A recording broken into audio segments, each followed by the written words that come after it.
दोस्तों, मैं हूँ आरजे खुशी और आप सुन रहे हो कहानी अर्पिता और संजय की। इस कहानी में आगे क्या हुआ, आइए जानते हैं।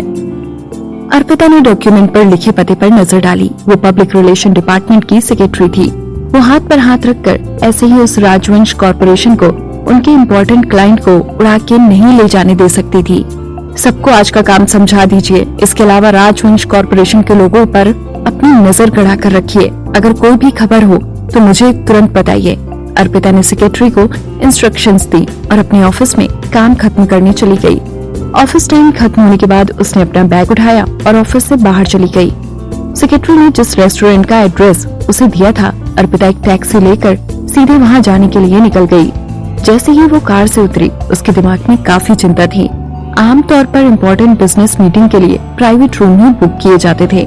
हालांकि उसे नहीं पता था कि कुणाल राजवंश और प्रेसिडेंट सिंघानिया किस प्राइवेट रूम में थे। इतना ही नहीं, ये जगह काफी बड़ी थी। वो हर कमरे में जाकर उन्हें नहीं ढूंढ सकती थी।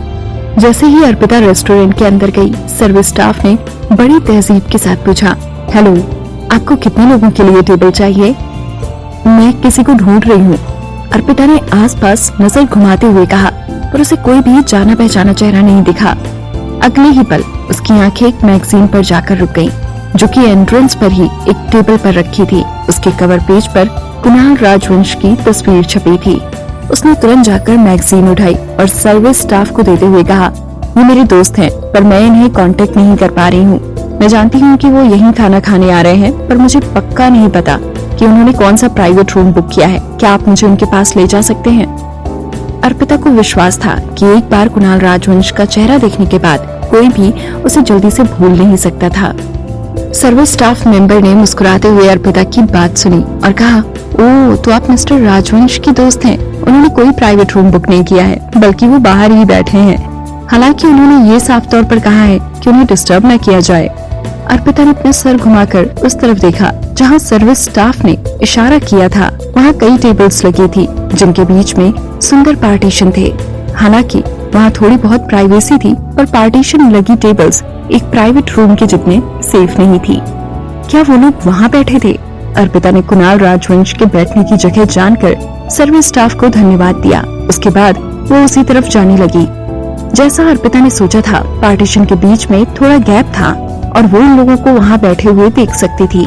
उसने अपने कदम थोड़े रोककर खुद को शांत किया, फिर उनके सामने इस तरह से गुजरी जैसे उसे पता ही नहीं था कि वो लोग भी वहाँ थे। उसने ऐसे दिखाया जैसे वो इत्तेफाक से उनसे मिल गई थी। वो बोली, मिस्टर सिंघानिया, आप भी यहाँ खाना खाने आए हैं? प्रेसिडेंट सिंघानिया का चेहरा जैसे जम गया था। उन्होंने कभी भी सोचा नहीं होगा कि अर्पिता इस तरह उन्हें वहाँ मिल जाएगी। उन्होंने तुरंत खड़े होकर अर्पिता के साथ हाथ मिलाया और फिर अपने साथ बैठे हुए कुणाल राजवंश को उनके बारे में बताया। मिस्टर राजवंश, शायद आप इन्हें नहीं जानते होंगे क्योंकि आप अभी अभी वापस इंडिया लौटे हैं। ये है मित्तल कॉर्पोरेशन के पब्लिक रिलेशन डिपार्टमेंट की मैनेजर अर्पिता। प्रेसिडेंट सिंघानिया इसके बाद अर्पिता की तरफ मुड़े और बोले, मैनेजर अर्पिता, ये है मिस्टर कुणाल राजवंश। आपने शायद इन्हें ग्रैंड बिजनेस पार्टी में देखा होगा। एक भोले भाले खरगोश की तरह, जिससे जंगल में किसी जानवर को खतरा नहीं होता, अर्पिता अपने चेहरे पर मुस्कान लाकर उनसे मिली। सौभाग्य से ग्रैंड बिजनेस इवेंट में मुझे एक बार आपसे मिलने का मौका मिल चुका है, पर मैंने सच में कभी नहीं सोचा था कि मैं आपसे दोबारा मिल पाऊंगी। किस्मत ने हमें दोबारा मिलाया है, तो क्यों ना हम लोग एक साथ खाना खाएं?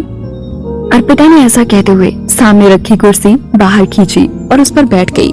उसके चेहरे पर लगातार एक मुस्कान बनी हुई थी। उसकी आंखों में एक बनावटी खुशी नजर आ रही थी। कुणाल राजवंश उनके इम्पोर्टेंट क्लाइंट को उड़ा ले जाने की कोशिश कर रहा था और ऐसे समय में वो वहाँ से बिल्कुल भी हिलने वाली नहीं थी। उसने ठान लिया था कि वो वहीं बैठेगी और देखेगी कि वो कैसे उसके क्लाइंट को उसी के सामने अपने कब्जे में करता है। वहाँ का माहौल कुछ पलों के लिए जैसे जम गया था।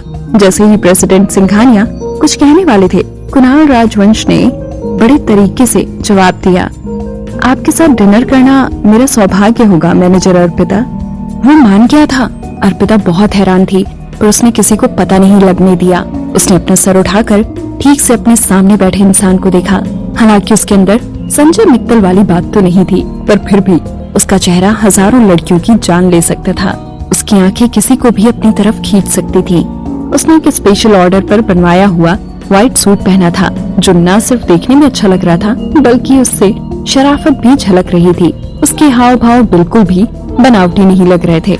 हालांकि अर्पिता ने जिस तरह से अभी अभी बात की उसके चेहरे पर जरा भी नाराजगी नहीं थी, बल्कि वो बिल्कुल शांत। ऐसा लगता था कि वो दिल से शरीफ था। वो जानता था कि अर्पिता काफी देर से उसे देख रही थी। उसने मेन्यू बंद किया और धीरे से मुस्कुराता हुआ बोला, मैनेजर अर्पिता, आप मुझ में काफी इंटरेस्टेड लग रही हैं। इस तरह से देखते हुए पकड़े जाना काफी एम्बैरेसिंग था और पकड़े जाने पर तो अर्पिता हमेशा यही दिखाती थी कि उसे कुछ सुनाई ही नहीं दिया। अर्पिता ने तेजी से मेन्यू उठाया और उसे खोलकर खाने का ऑर्डर देने लगे।